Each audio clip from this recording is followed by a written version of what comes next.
Welcome to episode 27 of Career Pro Tips by Life in the Green Room. Life in the Green Room is all about helping busy professionals who want more from their career. We offer action-oriented, tool-based plans that help you take action right away to move your career in the direction that you want to go. We focus on strategies, tactics, and tips and things you can get your hands around so you don't have to feel flustered and frustrated with your career. Career Pro Tips is a weekly video series where we dive into something specific and tangible, and we give you some things you can implement right away, especially if this is something that's been weighing on your mind lately. My name is Heather Green McLinn, and I'm the Vice President of Marketing at a Fortune 500 company. I feel very strongly about your ability to influence and own your career, and I've had a lot of people come to me over the years and ask me questions about, I feel like I'm getting passed over, or I feel like I'm in the same place I've been in the last 5 years and I have more to offer, I have more to give. What's going on that I'm not getting in the right opportunities? So I started looking around to see what was working and pulling these all together to come up with the things that we focus on here at Life in the Green Room. I've used these tools, I've seen my peers use them, I've seen my team use them. I know that they can help you start to take ownership of your career. Today, in episode number 27, we are going to talk about what to do when you don't know what to do. Sounds like an overwhelming problem that I've seen people have before. I certainly have had this issue, and I've seen my team have it before, where you get a new assignment or a new project, or you're going along and something changes and you come to a screeching halt and you don't know what to do. You don't know what actions to take, you don't know where to move, and so you become frozen.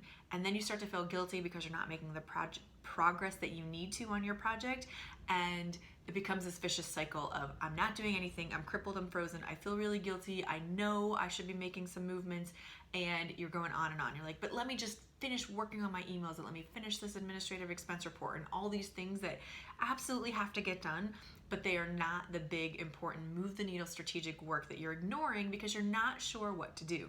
I feel pretty strongly about this because I think that's one of the biggest and best ways you can add value in your company, is to figure out what to do on the murky big projects and not allow yourself to get frozen or stuck and repeatedly just spinning around in circles. So today I want to talk about 4 different things you can try to get yourself unstuck and get the momentum going back in your direction when you have something tricky that you don't know what to do. The first one that I want to talk about is a good old-fashioned brainstorming brain dump activity. So I recommend getting out a piece of paper and a pen, go old school on this, like not typing it up, you can do that later, but give yourself 5 or 10 minutes, it doesn't have to be a ton of time, where the only thing you're thinking about is what you could do to get this project moving, how you could solve your issue. Write down absolutely anything you can think of. Maybe it's completely out of the budget, who cares? Write it down. Maybe it's something your company has never done and they've been opposed to in the past. Write it down. Literally write down every single idea that you have. If you don't know what to do, even for this, say, okay, what's my best end game? How does this project end in the most perfect, amazing way? Work your way backwards. What does that look like? How do you get it done? What projects do you need? What things do you need? How does it map out? What steps have to get done? Write all those down. If you really still are not sure, I would say, give yourself a very limited amount of time to do some research on it. So like 10 or 15 minutes of Googling to get some creative juices flowing in to give you some ideas. I really challenge you not to get stuck in the Google vortex where you waste hours and hours doing research, but not actually thinking about how it solves your problem or how it applies, or, if I only had more money or more people, yeah, then I could solve it. Give yourself a little bit of time to do the research and then come back and get it down in your brain dump. My goal here is to hope that some ideas start to percolate, some things that are things you can do, that can fit the strategy, the budget, the timeline that you have, or it gives you a different creative outlet to say, maybe if I put these 2 or 3 things together, I can come up with a new way to think about this issue. The strategy number 2 I want you to think about when you don't know what to do is to ask somebody.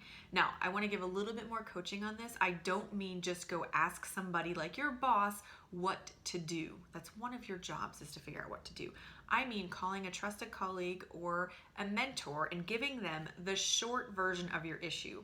Sometimes we are frozen because we know too much. We're in the weeds too much with all the minutia and detail, and we want to tell them every little thing, and then we can't see the forest through the trees. I think that's the expression. So you can't see the big picture. So challenge yourself to be able to explain your issue to a mentor or a colleague that you trust in like 1 or 2 minutes and say, okay, what would you do? Here's the secret. You have zero obligation to take their advice. Maybe they'll have something great, you can run with it, but even if they don't give you the answer, again, you're looking for something to spur ideas or creativity or ways to patch things together for you. So put yourself out there, ask the question succinctly, and then be open to what they're saying, and then be open to how you can make it work for you. You're looking for creative ways here. The third thing that I would like you to think about is to actually just do it. And I have 2 different ways to think about this. The first one is, if it is something that's largely a project for you, make something crappy. Like, just do it. Are you not doing it because it's hard? Sometimes that's it. I haven't even mentioned that yet. It's not even that you don't know how to do it or you don't know the steps. You're literally just like, it's hard and it's going to take a long time.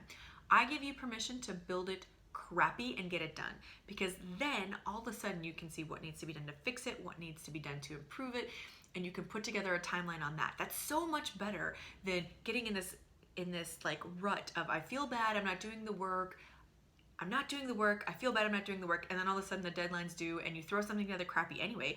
Build the crappy thing early on so you have time to refine it and tweak it and build on it. The second way I want you to think about just doing it is if you're in a team.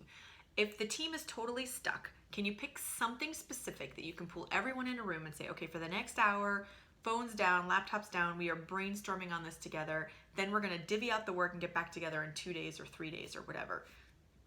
You're going to take this item, you two are going to work on this, you're going to work on this, divvy it up and get granular, and so everyone knows how to pull it back together.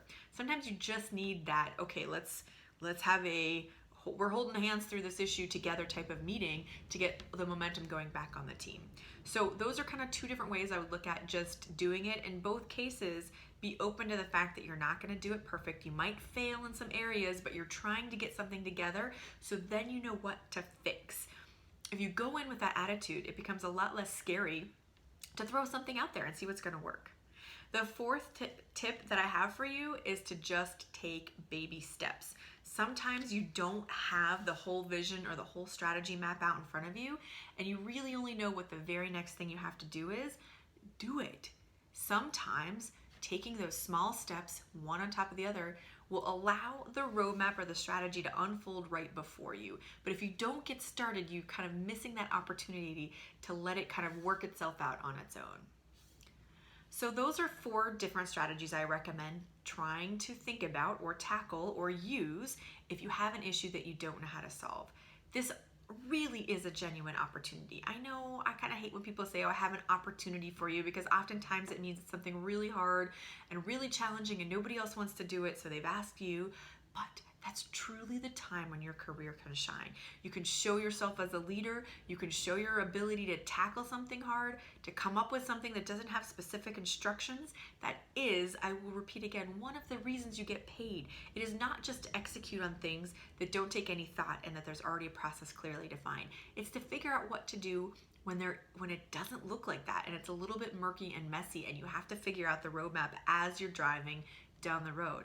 So really try to see it as an opportunity. Get something out there early so you can tweak it and fix it and keep moving on. And let this be something that's a resume builder for you, the thing that you're really proud that you got finished and accomplished during the course of your year or your season at work. So I would love to hear what you have done in the past that's been successful to get things moving when you don't know what to do, or where you're stuck now. We can dive into some different strategies. If you need some additional ideas, throw your issue out there so we can tackle it. If you have any comments, leave them here, or you can send me a note at heather@lifeinthegreenroom.com. And until next week, here's to owning your career journey.